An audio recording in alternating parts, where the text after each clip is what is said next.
নমস্কার বন্ধুরা, কুলদীপ কিচেনে আরেকটি নতুন পর্বে আপনাদের সবাইকে অনেক অনেক স্বাগত। বন্ধুরা, আপনারা সবাই কেমন আছেন? আশা করি খুব ভালো আছেন। আজকে আমি রান্না করব মাছ।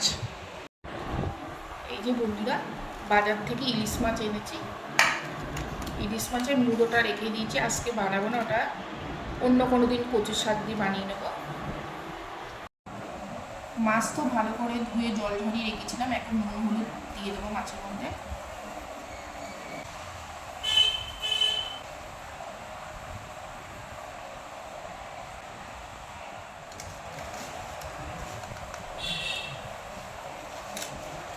ইলিশ মাছ খেতে বেশি স্বাদ হবে, কেননা মাছের মধ্যে ডিম হয়নি, তেল আছে।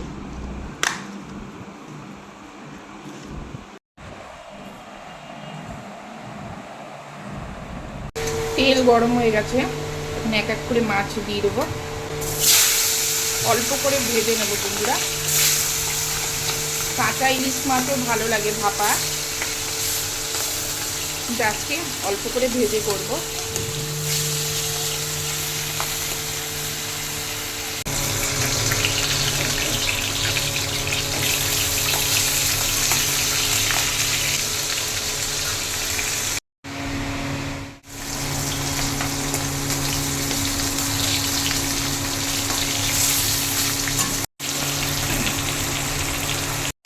এইদিকে মাছ ভাজার থালায় যে নুন হলুদটা ছিল, ওর মধ্যে বেগুনটা অল্প করে মাখিয়ে নিয়েছি। নুন হলুদের মধ্যে হালকা করে ভাজবো। সব মাছ ভাজা হয়ে গেছে বন্ধুরা। এখন এই মাছ ভাজার কতটা তেল বেরিয়েছে, এর মধ্যে ইলিশ মাছের এই যে তেল রয়েছে এটাও দিয়ে দেবো।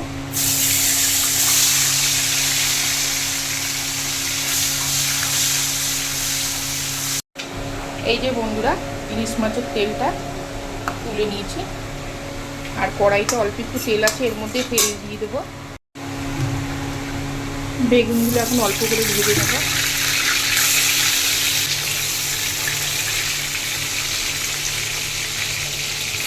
আমার ভিডিওটি আপনাদের ভালো লাগলে লাইক করবেন, কমেন্ট করবেন, দয়া করে সাবস্ক্রাইব করে আমার পাশে থাকবেন। বেগুন হালকা করে ভাজা হয়ে গেছে, এবার তুলে নেব। সর্ষে, পোস্ত, কাঁচা লঙ্কা এর মধ্যে বেটে রেখেছি, আর কাঁচা লঙ্কা চিড়েও রেখেছি। একটু ঝাল ঝাল হলেই ভাল লাগে। মশলাটা একটু জল দিয়ে দেবো, শিল ধোয়ার জলটাই দিয়ে দেবো। মশলাটা গুলে নেব। কালো জিরে দিয়ে দেবো তেলের মধ্যে, আর দেবো চেরা কাঁচা লঙ্কা। মশলাটা দিয়ে দেবো।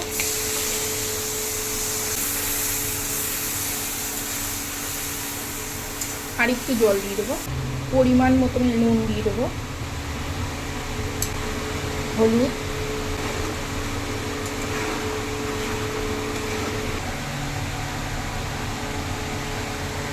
ঝোলে জাল উঠে গেছে, এখন মাছটা দিয়ে দেবো। একটু ঝোল ঝোলই রাখবো, বেগুন দিয়ে করছি ইলিশ মাছ।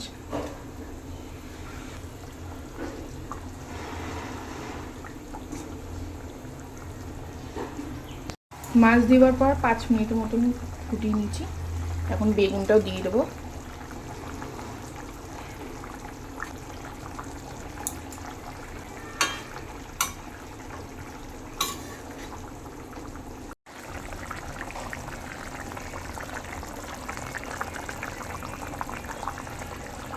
মাছের ঝোল হয়ে গেছে, এখন নামিয়ে নেব।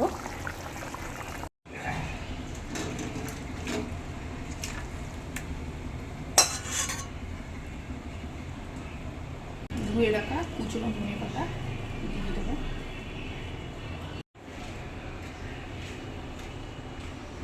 উপর দিয়ে একটু কাঁচা সরষের তেল দিয়ে দেবো অল্প করে।